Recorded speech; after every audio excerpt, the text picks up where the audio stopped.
Assalamualaikum warahmatullahi wabarakatuh. Bagaimana kabarnya hari ini teman-teman? Semoga teman-teman selalu ada dalam lindungan Allah Subhanahu wa taala dan selalu diberikan kesehatan setiap waktu. Kali ini kita akan belajar mengenal Pancasila, teman-teman. Sebelum teman-teman menerapkan sila-sila dalam Pancasila dalam kehidupan sehari-hari. Oke. Mungkin teman-teman sudah tahu lambang dari Pancasila. Oke. Nah, di sini ada lambang Pancasila, teman-teman, lambang negara kita. Nah, yaitu burung Garuda. Nah, teman-teman tahu tidak siapa yang merancang lambang Garuda Pancasila?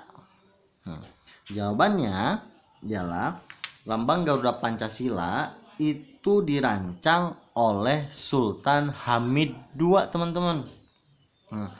Kemudian disempurnakan hingga akhirnya diresmikan tanggal 10 Februari 1950,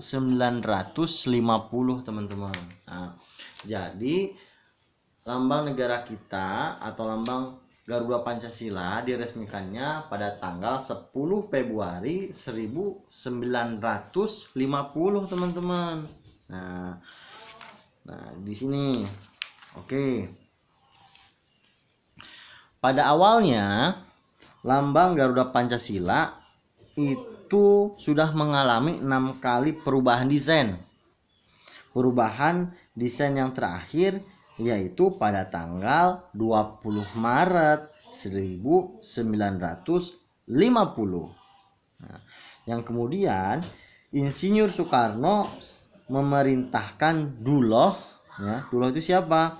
Duloh itu adalah pelukis istana yang memperbaiki rancangan dari lambang negara kita atau dari lambang Garuda Pancasila. Oke.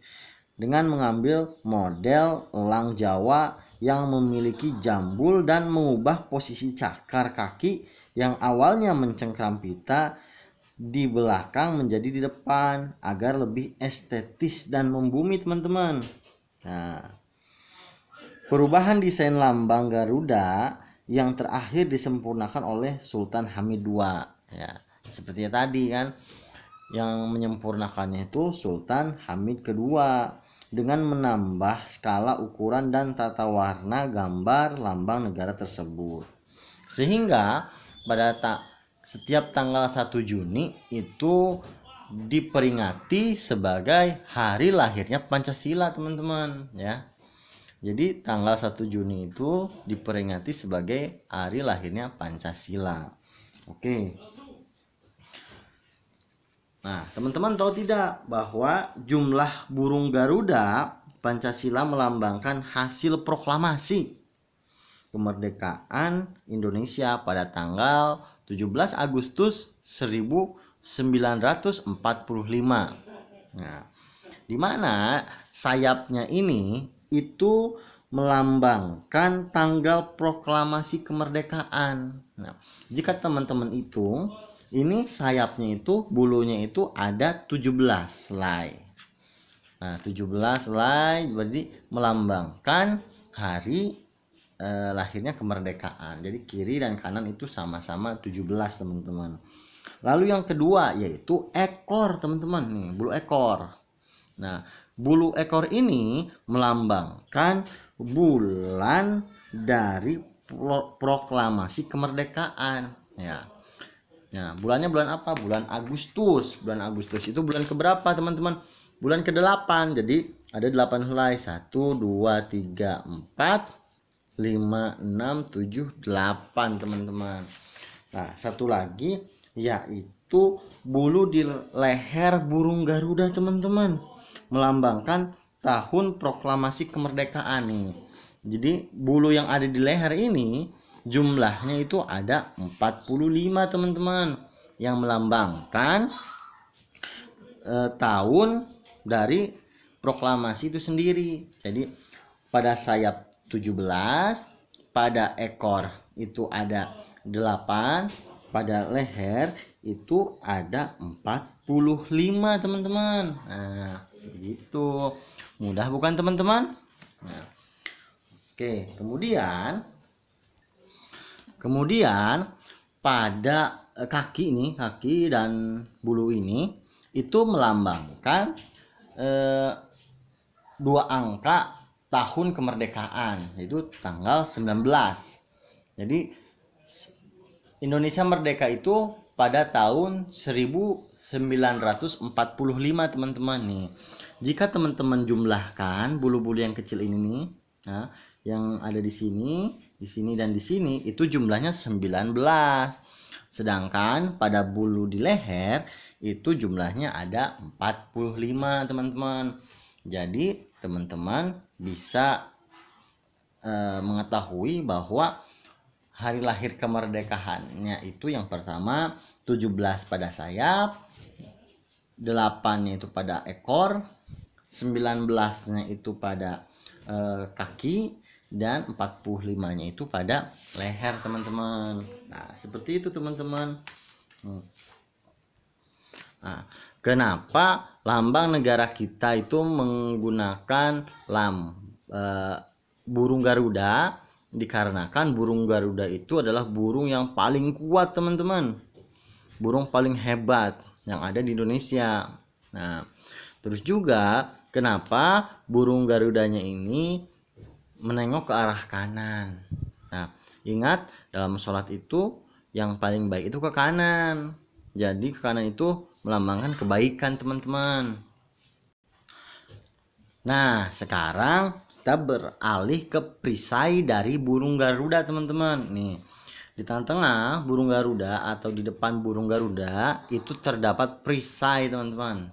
Dari burung Garuda yang teman-teman sendiri sudah pasti tahu. Nih, yang pertama nih, maknanya dari perisai yang ini itu menunjukkan alat pertahanan, perlindungan, dan perjuangan bangsa Indonesia untuk mencapai cita-cita bangsa teman-teman. Jadi bangsa Indonesia itu mempertahankan kemerdekaannya dengan cara apa nih? Ada yang berperang. Berperangnya juga tidak hanya dengan kekuatan fisik, tapi dengan otak juga, negosiasi dan lain sebagainya. Kayak gitu teman-teman. Jadi perisai ini melambangkan pertahanan dalam memperjuangkan kemerdekaan Indonesia teman-teman. Terus yang kedua nih, garis tebal di tengah perisai. Nih, garis tebal di tengah perisai itu yang ini nih. Nah, yang ini melambangkan garis khatulistiwa yang melintasi negara Indonesia dan melintang dari timur ke barat teman-teman. Timur ke barat. Nah, di Indonesia itu ada garis atau dilalui garis khatulistiwa teman-teman. Tempatnya di Pulau Weh yang ada di Sumatera Barat, di provinsi Aceh teman-teman, atau Sumatera di barat di Aceh. Yang ketiga yaitu warna merah dan putih sebagai lambang bendera Indonesia teman-teman. Nah, di sini ada merah, putih, warna dasarnya ya. Putih merah itu melambangkan sebagai lambang bendera Indonesia, dengan warna hitam sebagai dasar mengandung makna jantan dan kesatria nih. Yang ini nih.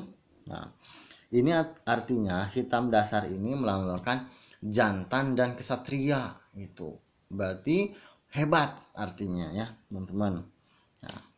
Nah, kemudian kita akan membahas tentang sila-sila dari Pancasila teman-teman. Nah, teman-teman pasti tahu kan apa itu sila pertama dari Pancasila. Nah, sila pertama dari Pancasila yaitu yang gambarnya bintang yang ini teman-teman, yang artinya ketuhanan yang Maha Esa. Nah, dilambangkan dengan tanda bintang bersudut 5 yang bercahaya dan berlatar hitam sebagai simbol kekuasaan Tuhan yang Maha Esa teman-teman.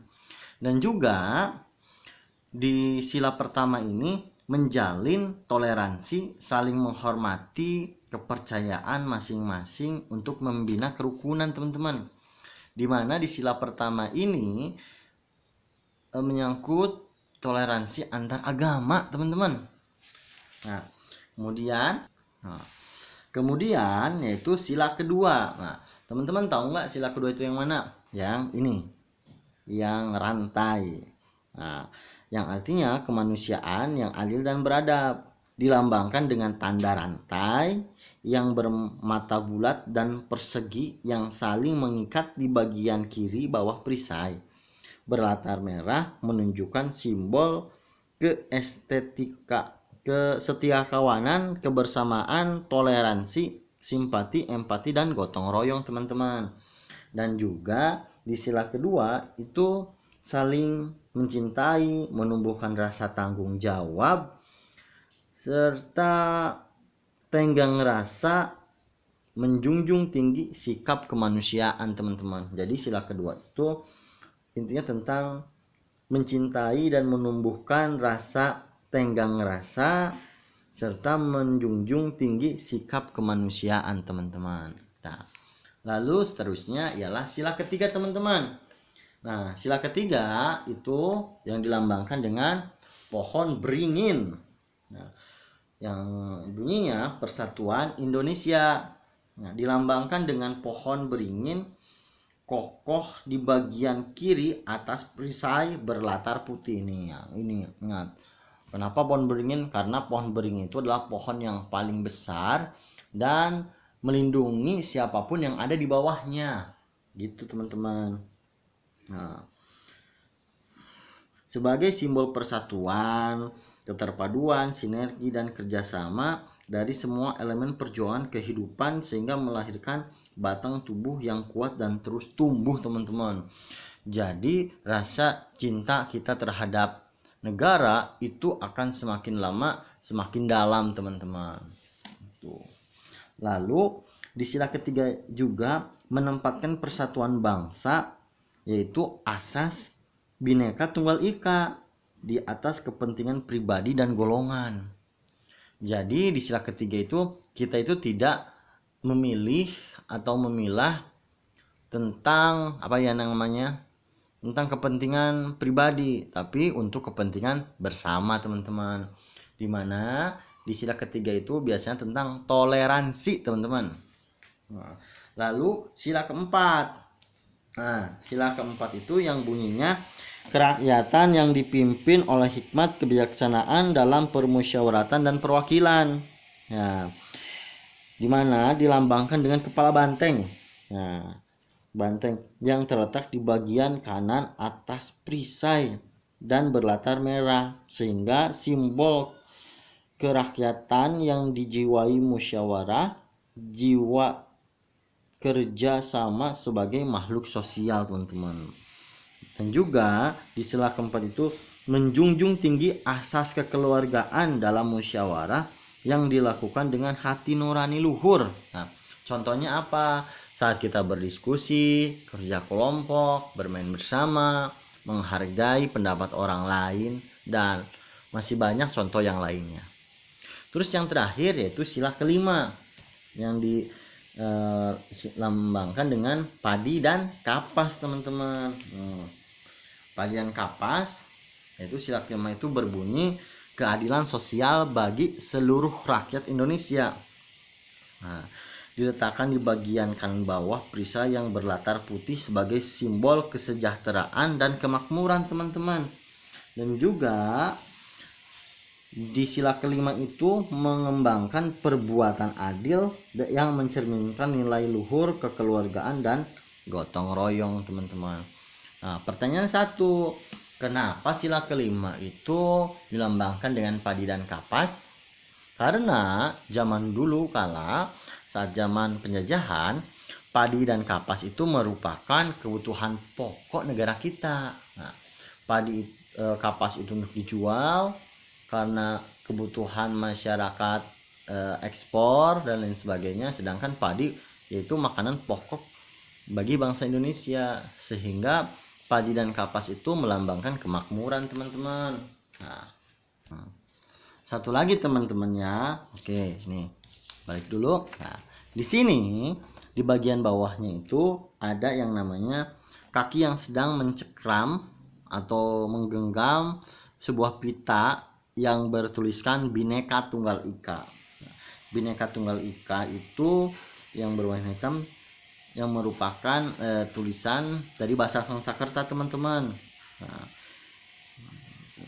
yang secara harfiahnya artinya itu meskipun berbeda-beda tetapi pada hakikatnya merupakan satu kesatuan dan menunjukkan keberagaman bangsa Indonesia dalam hal ras, suku, bangsa, bahasa, daerah, kepercayaan, agama maupun adat istiadat. Namun pada hakikatnya tetaplah satu bangsa, bangsa Indonesia. Nah, seperti itu teman-teman. Jadi Bhinneka Tunggal Ika itu bisa diartikan berbeda-beda tetap satu jua, walaupun teman-teman itu ada yang berbeda suku, ras, agama, tetap saja satu negara, yaitu negara Indonesia. Nah, seperti itu teman-teman. Oke, satu lagi. Kenapa lambang negara kita namanya Pancasila, teman-teman? Nah, Pancasila itu diambil dari bahasa Sangsakerta, dimana yang artinya panca itu sebagai 5 dan sila itu dasar, nah, atau pedoman. Jadi Pancasila itu adalah 5 dasar atau 5 pedoman dari bangsa Indonesia, teman-teman. Nah, Pancasila itu sendiri dicetuskan oleh Empu Tantular pada zaman Majapahit kuno. Nah, seperti itu teman-teman. Nah, mungkin itu saja teman-teman yang bisa saya sampaikan. Mohon maaf bila mana ada begitu banyak kekurangan dalam penjelasan dan penyampaiannya.